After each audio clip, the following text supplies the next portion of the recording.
upanya. Basi nitaeleza neno hilo kwanza kwa kisa hiki. Siku moja panya mmoja aliyekuwa akikimbizwa na kuangaishwa na paka msituni alikimbilia kwenye pango la mzee mwenye nguvu za ajabu. Mzee mwenye nguvu za ajabu. Panya yule alimwomba mzee amgeuze awe paka ili aishi kwa amani na raha. Mzee alimsikiliza na kumgeuza panya kuwa paka. Lakini muda si mrefu paka huyo alikimbizwa na mbwa. Kwa hofu alirudi tena kwa mzee, akamwomba amgeuze awe mbwa. Mzee alikubali na kumgeuza kuwa mbwa. Kesho yake alikutana na simba. Simba alimfukuza kwa nguvu. Alirudi tena kwa mzee na kumwomba amgeuze awe simba. Mzee alimgeuza kuwa simba. Hata hivyo, siku iliyofuata alikutana na wawindaji. Kwa hofu alikimbia kuokoa maisha yake na kunusurika kwa hatari. Akafika tena kwa mzee na kumwomba mgeuze awe mwanadamu. Mzee alimkubalia ombi lake. Panya sasa akiwa mtu, akiwa binadamu, alienda kuishi na wanadamu. Lakini muda ulivyopita alianza kuwa na wasiwasi, kuogopa kwamba mzee angeweza kuwaambia watu ukweli kwamba asili yake ni panya. Hofu ilimzidi, akasuka mipango ya kumuua mzee kabla siri haijafichuka. Lakini alipofika pangoni, mzee tayari alijua mawazo yake. Kwa huzuni na hekima akamrudisha tena kwenye asili yake, yani kuwa panya. Mwisho wa kisa.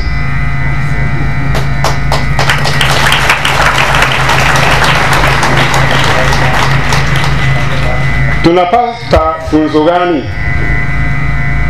kutokana na kisa hicho? Funzo katika maisha: usikubali hofu na woga vitawale moyo wako. Panya alipewa kila nafasi ya kubadilika na kuwa bora kadiri alivyoomba, kadiri alivyotaka. Lakini hofu zake ndizo zilimponza na kumrudisha nyuma. Waingereza wanasema back to square one. Hofu zake zikamrudisha wapi? Back to square one. Sasa ndugu zangu, zingatia hilo kwamba hofu na woga kumrudisha mtu kwenye upanya. Ndio neno langu la tatu hilo, upanya. Upanya ni nini? Upanya ni jumla ya ujinga kujumlisha upumbavu. Ujinga kujumlisha na upumbavu sawa sawa na upanya. Kwa hiyo ndugu zangu, ili udhibiti hofu na woga na uepuke kurudia ujinga na upumbavu au upanya, zingatia mambo 10 yafuatayo. Mosi, kumcha Mungu. Kumcha Mungu huondoa hofu na woga. Biblia inasema, na nukuu, kumcha Mungu ni mwanzo wa hekima. Kumcha Mungu ni kutii amri zake. Soma kitabu cha Sira sura ya 1 aya 14 na sura ya 2 aya 16. Pili, upendo. Upendo hufukuza hofu na woga za kipanya. Biblia inasema, na nukuu, palipo na upendo hapana woga. Naam, upendo kamili hufukuza woga wote. Basi mtu mwenye woga hajakamilika bado katika upendo, kwani woga huhusikana na adhabu. Mwisho wa kunukuu kutoka barua ya kwanza ya Yohane sura ya 4 aya 18. Tatu, kumtegemea Mungu. Kumtegemea Mungu hufukuza hofu na woga. Biblia inasema, na nukuu, mtegemee Mungu naye atakusaidia. Shika njia nyofu na kumtumaini yeye. Mwisho kunukuu kutoka kitabu cha Sira sura ya 2 aya 6. Pia rejea Zaburi ya 27 aya 1 hadi 4, Zaburi 56 aya 3 hadi 4, Zaburi ya 62 aya 7 hadi 8, Zaburi ya 118 aya 8 na ya 9, kitabu cha nabii Yeremia sura ya 17 aya 7 hadi 8. 4, imani huondoa hofu na woga. Biblia inasema, na nukuu, kuwa na imani ni kuwa na hakika ya mambo tunayotumainia, usadiki kabisa mambo tusiyoyaona. Mwisho kunukuu kutoka waraka kwa Waebrania sura ya 11 aya 1. Na imani huponya magonjwa yote yakiwemo hofu, wasiwasi na woga. Rejea Injili ya Marko sura ya 10 aya 52, Injili ya Luka sura ya 8 aya 48 na Injili ya Luka sura 18 aya 42. 5. Kumtumikia Mungu hufukuza hofu na woga. Biblia inasema, na nukuu, wanaomcha Mungu wako tayari daima kumtumikia.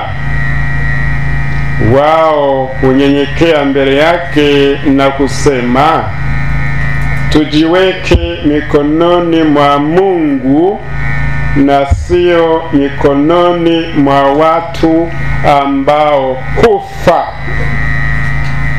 Mwisho wa kunukuu kutoka kitabu cha Sira sura ya 2 aya 17 na 18. Kumtumikia Mungu maana yake nini? Kumtumikia Mungu ni kumpenda Mungu. Nini maana ya kumpenda Mungu? Biblia inafafanua ikisema, na nukuu, mtu akisema kwamba anampenda Mungu hali anamchukia ndugu yake, huyo ni mwongo. Maana mtu asiyempenda ndugu yake ambaye anamuona hawezi kumpenda Mungu ambaye hamuoni. Basi hii ndiyo amri aliyotupa Kristo. Anayempenda Mungu anapaswa pia kumpenda ndugu yake, kumpenda jirani yake. Mwisho kunukuu kutoka barua ya kwanza ya Yohane sura ya 4 aya 20 hadi 21. 6. Moyo wa shukrani. Kuwa na moyo wa shukrani hufukuza hofu na woga. Tuko hapa kumshukuru Mungu, na kwa njia hiyo kufukuza hofu na woga, na hasa kwa ndugu zetu wa kidato cha 4 ambao wamekaribia mitihani. Hofu inakuwa nyingi na woga mitihani inapokaribia na kubabaika na wasiwasi. Kwa hiyo adhimisho hili takatifu la misa ni dawa kusudi mweze kufanya mtihani yenu kwa utulivu, kwa umakini, na mweze kufanikiwa. Na mshukuru Mungu si unapokuwa na tishio au na wasiwasi na mtihani kila wakati. Ndio maana Biblia inatuhimiza ikisema, na nukuu, mshukuruni Mungu kwa kila jambo. Mwisho wa kunukuu kutoka waraka wa kwanza wa Mtume Paulo kwa Tesalonike sura ya 5 aya ya 18. 7. Uaminifu na uadilifu hufukuza hofu na woga.